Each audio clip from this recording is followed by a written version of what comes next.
مولاي صل وسلم دائما أبدا على حبيبك خير الخلق كلهم مولاي صل وسلم دائما أبدا على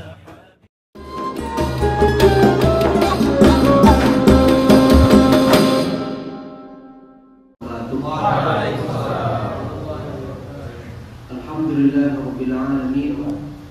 Wassalatu wassalamu ala ashrafil anbiya wal mursalin Sayyidina Muhammadin wa ala alihi wa sahbihi ajma'in.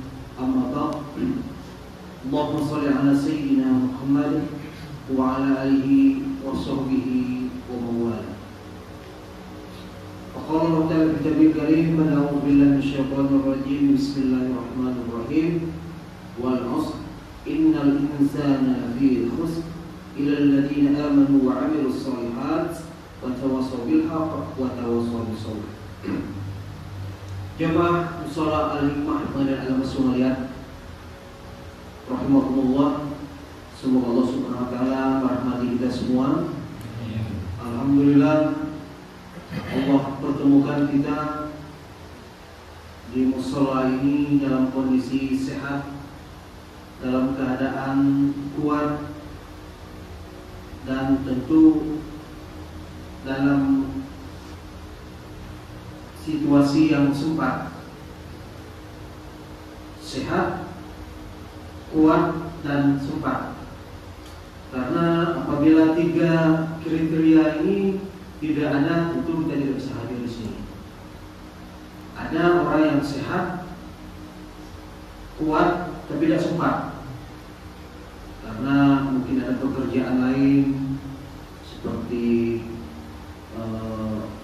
bermain HP di ruangannya mungkin, atau duduk di PTSP karena tidak sempat. PTSP tidak boleh kosong.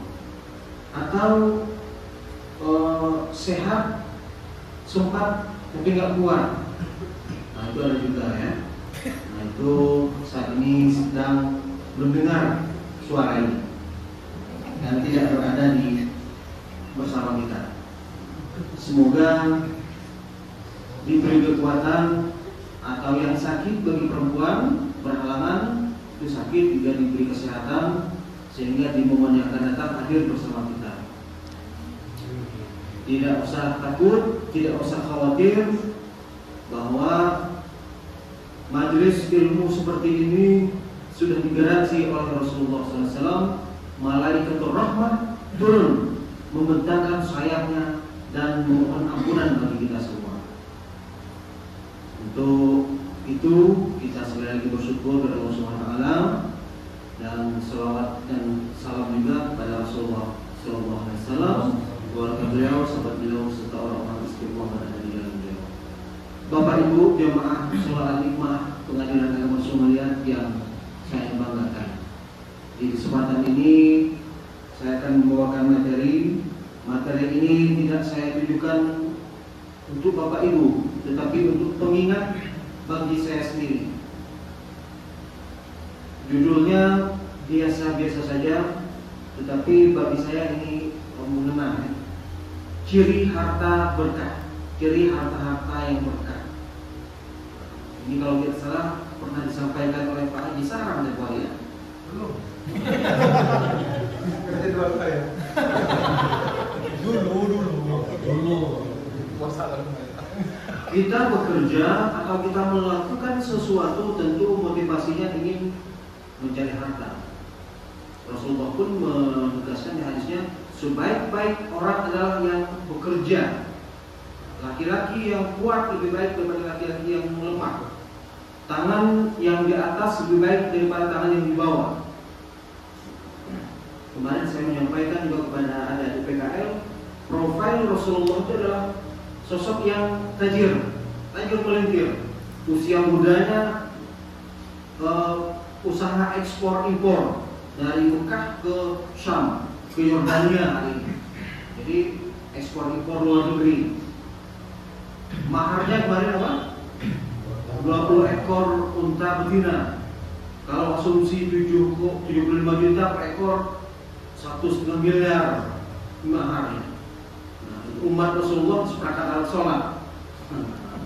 Padahal saya setuju kata Pak Haji seperangkat alat sholat, tapi dengan musolanya. Itu baru umat Rasulullah. Rasulullah menggunakan parfum yang sangat spesial. Berwaktu panjang waktunya beliau meninggalkan jalan tersebut masih tercium parfumnya, parfum impor juga. Beliau menggunakan jubah dari Yaman, luar negeri juga, made in luar negeri. Beliau memakai cincinnya dari batu dari Habasyah, dari Ethiopia, impor juga. Prophet Rasulullah adalah orang yang kaya. Nah ini kita sedang berusaha untuk itu insya Allah. Amin. Ya usaha kita bermacam-macam. Ada yang hanya mengandalkan gaji, ada yang punya usaha sampingan. Asal usahanya itu betul halal. Ya, meskipun kalau Rasulullah dulu jualan sampai ke Yordania, kita cukup jualan umpamanya frozen. Jadi saya mau jualan kain, mau jualan kain. Itu berdekat. Ada yang bisa percetakan juga.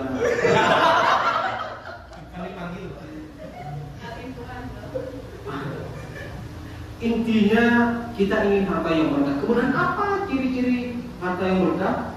Yang pertama, sumber harta diperoleh.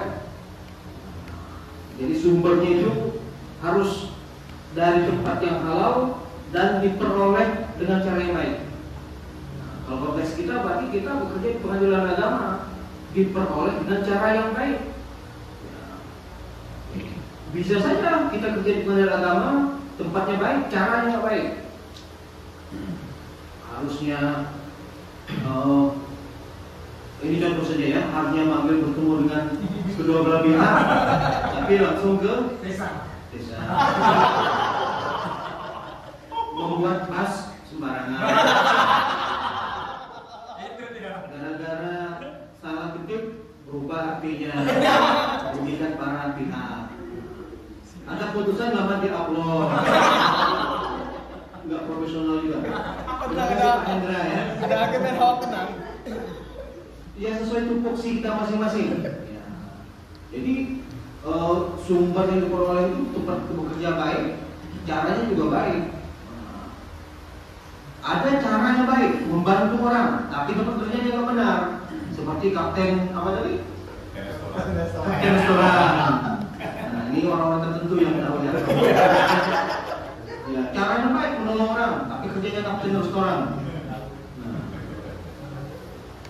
Ciri harta yang berkah yang kedua untuk menambah ketakwaan. Nah ini efek positif dari harta yang berkah, bertambah takwanya. Nah, coba kita evaluasi. Pertama kan ketakwaan kita dari tahun-tahun, dari hari ke hari.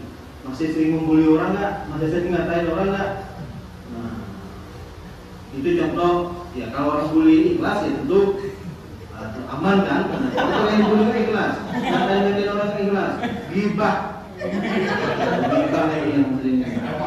Apa tuh ghibah? Kata Rasulullah, zikruka akhaka mimma yukra. Membincangkan ngomong saudaramu. Saudara ini maksudnya bukan selevel ya, bukan kelompok Bandung. Atasan juga termasuk. Saudara dalam Islam maksudnya. Kamu membicarakan keadaan saudaramu sedangkan dia nggak senang. Nah itu sudah ghibah. Oh ibunya.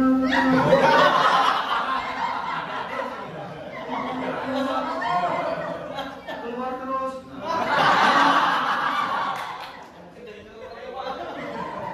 Itu contoh. Harta yang berkah menambah ketakwaan kita. Kita nggak suka ngatain ghibah orang lagi. Jadi kalau yang lalu ghibah, ya harus minta maaf ke bertanya. Ini biasanya setelah apel kita maaf-maafan. Sama kayak Senin ya. Harta yang berkah berikutnya, harta tidak mudah hilang. Maksudnya meskipun disedekahkan, itu hartanya terasa nggak berkurang.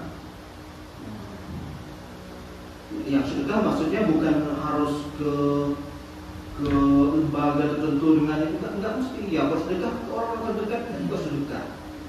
Nah, itu kalau harta berkah itu enggak cepat habis.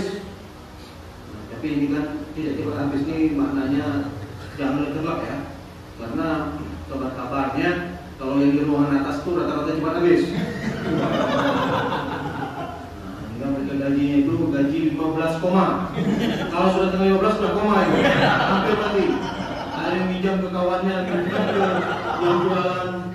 Nah, gaji 15 koma. Harta yang berkah ya dia serasa habis meskipun diinfakkan atau disedekahkan. Kemudian menambah rasa bersyukur. Ya, harta yang berkah menambah rasa syukur dengan apa yang ada. Bahasa agamanya qanaah. Ya, bukan qanaah, bukan kan? Bahasa juga bahasa Bangka qanaah. Saya mau qanaah, merasa cukup dengan yang ada. Ya, rumah bagus cukup, mobil bagus cukup, istri bagus.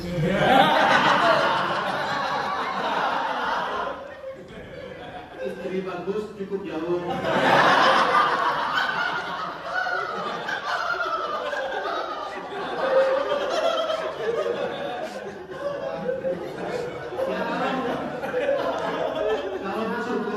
Kalau bersyukur istri jauh, anak jauh juga berpahala. Banyak sama. Ya kalau ada apa-apa, syahid kata Rasulullah. Kita banyak bersyukur memang. Ya. Ini terutama siapa yang ada keluarganya jauh, Pak?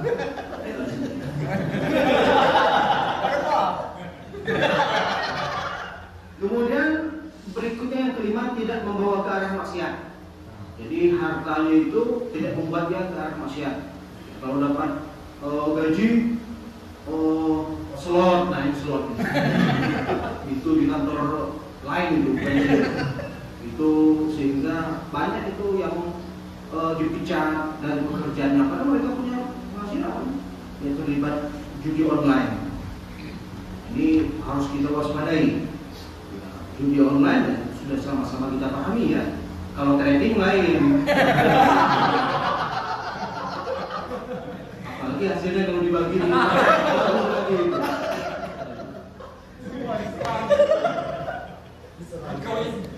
yang terakhir, harta yang berkah membuat hidup semakin tenang, aman, damai dan bahagia. Itu harta yang berkah, tenang. Tapi kalau nggak berkah, jadi kepikiran terus. Oh ini dulu diperoleh dibeli oleh kepala desa pas waktu ngantar relas, kan? Oh ini didapati dari umpamanya pas lagi beri bensin, bermain di situ, segala macam yang sifat-sifatnya membuat kita tenang, itu efek harta nggak berkah. Tapi kalau harta yang berkah, alhamdulillah ini didapati waktu minjam bank. Mobil ini meskipun begini ya terasa sekali berkahnya. Tidak dengan menipu, tapi kalau dengan menipu terasa. Ya meskipun memang yang paling cocok ya pas itulah kalau harta itu pas mau beli motor cashback ada, pas mau bangun rumah ada, kalau pas-pasan lain lagi, pas mau pulang ke Jawa ada kesempatan, pas ada momen PTOP pulang, itu juga rezeki yang ditunggu-tunggu dan diduga-duga. Ya, itu cara Allah mendistribusikan rezeki kita. Ada kalanya memang kita rezeki itu memang dari usaha kita, ada yang memang dari jalan orang lain, dan itu rezeki itu. Jadi Allah sebagai mudabbir, pengatur rezeki. Begitu juga dengan kita. Ada kalanya harta yang kita peroleh itu jadi hak orang lain, hak istri, hak anak, dan hak orang-orang terdekat. Bapak Ibu ibu semuanya, semoga Allah SWT merahmati semua. Demikian. Jadi intinya tentu kita ingin hasil jerih payah kita, gaji kita adalah harta yang barokah. Dengan banyak-banyak bersedekah, ya. Minimal kalau dapat sesuatu ajak kopi, ajak kawan ngopi lah. Jangan diam-diam. Bukan kamu subuh ya? Ya, atau kopi rebus. Semoga kawan bahagia. Apalagi kalau martabak kari lah. Kawan-kawan itu sudah sangat gorengan dan lain-lain. Indahnya berbagi ya. Demikian yang saya sampaikan. Silakan Bapak Ibu simpulkan sendiri 6 ciri-ciri harta yang barokah untuk kemudian kita terapkan dalam kehidupan kita. Harta kita peroleh kemudian berkah di sisi Allah Subhanahu wa taala. Demikian, atas segala khilaf saya mohon maaf. Kekurangan itu dari saya pribadi, benar Allah Subhanahu wa taala. Akhirul kalam, assalamualaikum warahmatullahi wabarakatuh. Waalaikumsalam.